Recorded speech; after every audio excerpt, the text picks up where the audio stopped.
Live from Fargo and serving you on TV, online, and on the go. This is Valley News Live at 6. Drugs delivered in our mail. It's not a new situation, but it's happening more and more as people utilize overseas websites and the dark web. Another incident has landed a West Fargo man in jail. Valley News Team's Bradford Eric tells us how the man's mother helped investigators keep a batch of LSD and heroin off the streets. It was early June, and this man, Jesse Erickson, was arrested and questioned by the Cass County Drug Task Force. He tells officers he ordered MDMA, also known as ecstasy, from a now shut-down dark web marketplace called Alpha Bay. Police notify the Postal Service, and the packages are intercepted days later en route to Erickson from the Netherlands. It was 2 days after those packages were confiscated that Erickson's mother called police, this time saying envelopes from Belgium had arrived addressed to her son. Each envelope contained a greeting card. In one was a zip-sealed baggie of LSD powder. The other had a zip-sealed baggie of heroin. We previously told you about Jesse Erickson, however. He was originally arrested after federal agents found him with the elephant tranquilizer 10,000 times more powerful than morphine, carfentanil. Drugs through the mail is a problem, and police and postal service officials say they're aware of it. But Fargo's postmaster told us earlier this year it's impossible to inspect every single piece of mail for narcotics. They scan about 60,000 packages a day. Bradford Eric, Valley News Live. Jesse David Erickson is already in the Cass County Jail serving a 3-year sentence. Fargo police are hoping this surveillance video helps them find the 2 young men they say robbed a Casey's at knife point on Tuesday. There's one taller male wearing a Beretta jacket and a shorter man wearing an Air Jordan sweatshirt and holding a knife. If you have any information, contact Fargo police using the number at the bottom of your screen. The Fergus Falls Police Department is asking for your help finding a man with a warrant for fraud. Authorities are looking for Ethan Kagutskowitz. He is suspected of using a fake business and was in Fergus Falls today trying to sell advertising under the company name EK Tapes. Kagutskowitz handed out a business card and tried to sell advertising to a business. He's in his mid-20s and has short hair. He was last seen wearing a green polo shirt with the wording EK Tapes on it and gray slacks. He has an active warrant for his arrest near the Twin Cities area for fraud. If you have any information on his whereabouts, you're asked to contact law enforcement. It's Friday. Time to take a look at this week's Valley's Most Wanted. Police say Ulmer Zarek is wanted for forgery. Call your local law enforcement if you have any information on him. To date, the Valley's Most Wanted program has helped Fargo police make nearly 590 arrests. A 9-year-old boy is dead after the ATV he was driving rolled in Douglas County, Minnesota. Authorities say the boy, John Dingwall, was riding the ATV when it overturned and pinned him underneath. A 10-year-old girl was also pinned but was able to free herself and run for help. Dingwall was airlifted to the Hennepin County Medical Center but passed away from the injuries he sustained. The 10-year-old girl was flown to St. Cloud Hospital where she is listed in fair condition. Our recent rain has certainly greened things up. That's a look from our Valley News Live Skyview drone as it flies along 50th Avenue South and 3rd Street South in Moorhead. Pretty good bird's eye view. Let's toss it over to Hutch, who can provide us with an overview of tonight's weather. Hutch? Well, some thunderstorms in the distant skyline, particularly off to the east of the FM area where we have those thunderstorms moving across the region. Now, the Beltrami County area is seeing thunder showers moving in toward Bemidji right now.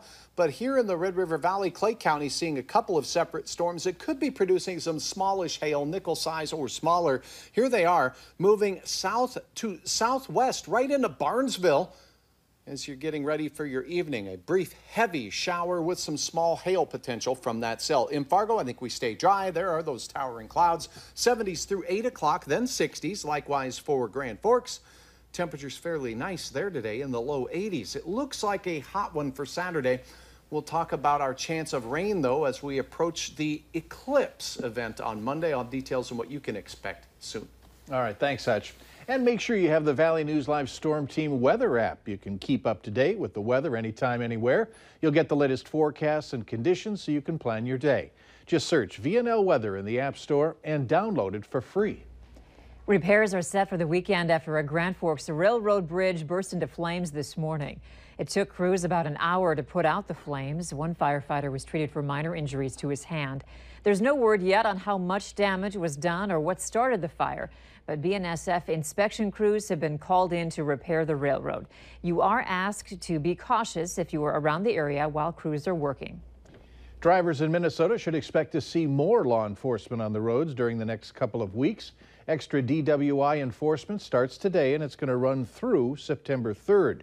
More than 300 law enforcement agencies across the state are taking part.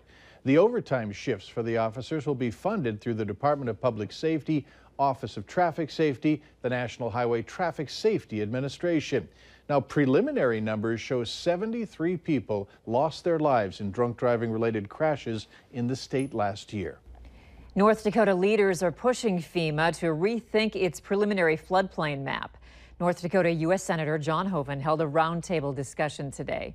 State representatives told FEMA officials that a more detailed study of the floodplain revealed that they could redraw the map and prevent between 500 and 1,000 residents from having to get flood insurance in the process.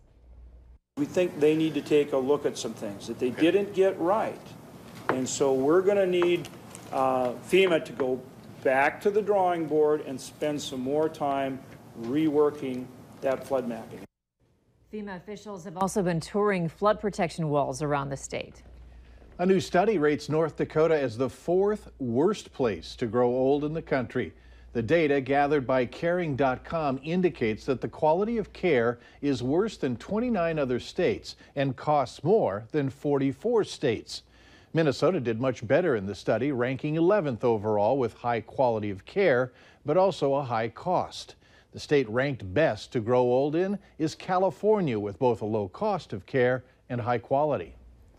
This weekend, the North Dakota Patriot Guard will be honoring the fallen and remembering those who came from North Dakota. The annual All Fallen Heroes Memorial, Reunion, and Honor Ride takes place Saturday at noon at the Civic Center in Jamestown.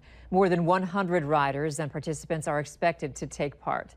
The captain of the North Dakota Patriot Guard says the ride is a celebration and a reunion for them and the families of those killed in action. In the evening, there will also be a band and activities for adults and kids. The All Fallen Heroes Memorial, Reunion, and Honor Ride dates back 11 years when the Patriot Guard held a run in Dickinson. It's your chance to try the classics or discover a new favorite. It's the 4th annual Fargo Food Truck Festival. It kicked off today. Sausages, brisket, and hot dogs are just a few of the foods you can try. There's going to be 20 food trucks at this festival, and it's going to run until Sunday. The festival is family friendly, and besides food, there are kid activities, music entertainment, and a beanbag tournament. Now, tomorrow there's going to be a Bloody Mary competition with the vendors as well. The cost to get into the festival is just $2 and goes until 9 p.m. tonight and tomorrow. The festival, as I said, runs until 6 p.m. on Sunday. Making plans to watch Monday's solar eclipse? Later on Valley News Live at 6, exact times to watch the historic event in several towns and cities in the valley. And a thunderstorm is approaching you folks in Barnesville as we speak. Some hail possible from that cell.